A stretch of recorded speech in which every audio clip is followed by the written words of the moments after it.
Sibeth Ndiaye, autre sujet. Hier soir, les députés ont donné en commission leur feu vert à la mise en place d'un bracelet anti-rapprochement pour les conjoints violents.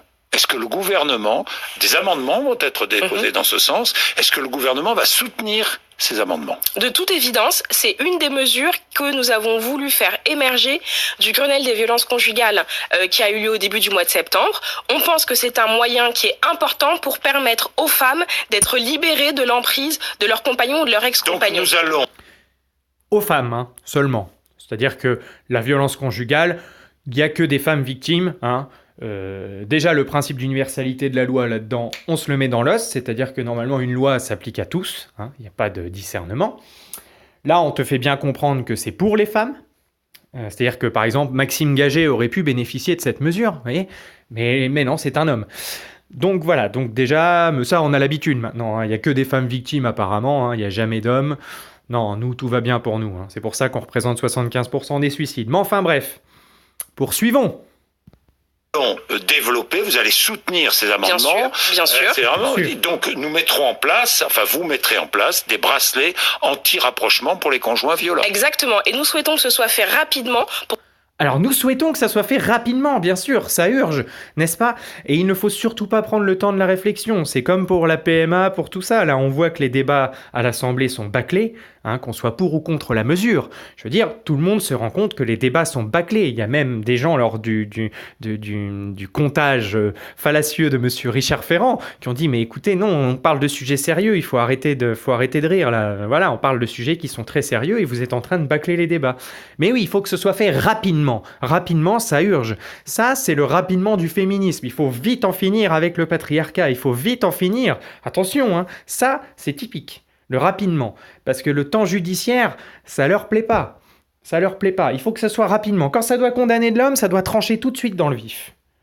Rapidement. Quitte à faire ce que vous allez voir après, ce que vous allez entendre après, du présententiel. Et je vous laisse écouter.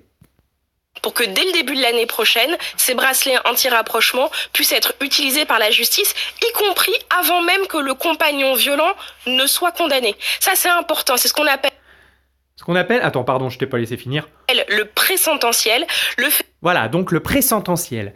Donc c'est-à-dire que sur la base de l'accusation d'une femme, qui sera reçue une plainte, qui sera reçue, qui sera enregistrée, ça déclenchera une action, une mesure immédiate qui est le bracelet.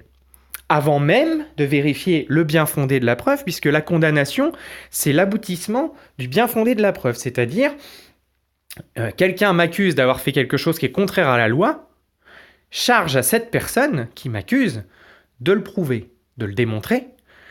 Charge à cette personne de le démontrer. La charge de la preuve est toujours à l'accusation. Normalement, dans notre pays encore, je crois aujourd'hui, mais maintenant je suis plus très sûr, ça évolue tellement vite tout ça, mais normalement on a la présomption d'innocence, c'est-à-dire que quelqu'un qui m'accuse, normalement je suis innocent jusqu'à preuve du contraire, parce que sinon on pourrait m'accuser de tout et n'importe quoi, et puis je serais complètement démis de toutes mes fonctions professionnelles.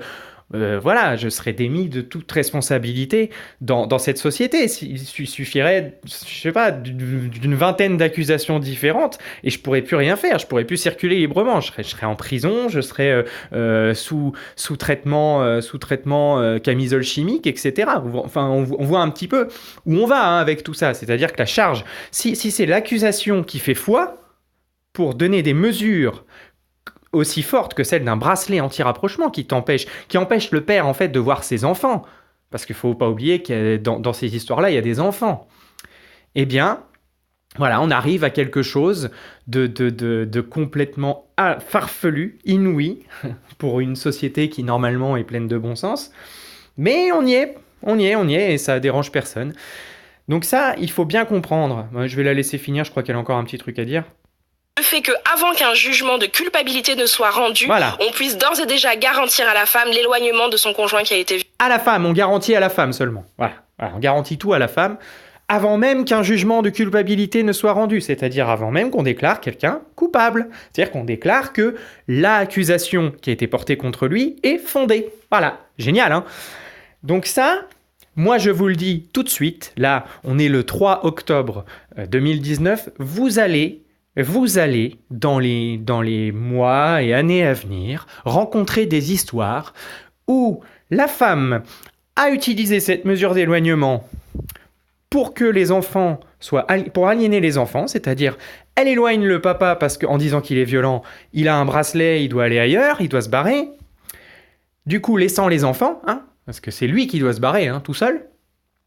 Les enfants restent avec maman. Maman dit aux enfants, vous voyez papa, il est plus là, il nous aime plus, il nous a abandonnés. Et les gamins à 5, 6, 7, 8 ans, ils le croient, ce sont des éponges, les enfants à cet âge-là, très, très facilement, malheureusement manipulables.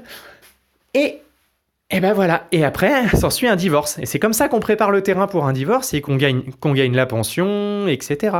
Parce que les enfants après vont dire, oui, papa, il nous aime pas, il nous a abandonnés. Mais c'est pas vrai. Mais comment eux peuvent le savoir? Voilà. Donc là, on arrive vraiment dans la merde. C'est-à-dire que là, messieurs, voilà vers quoi on va. Voilà, donc je voulais juste vous prévenir par rapport à ça. Moi, j'ai abandonné l'idée de fonder un foyer, mais je sais qu'il y en a d'autres qui veulent. Donc je vous dis, voilà, c'est encore un truc en plus qu'on peut nous mettre dans la tronche pour nous faire cracher, quoi. Pour nous faire cracher du sang, pour le coup. Voilà. Et passez quand même une bonne journée.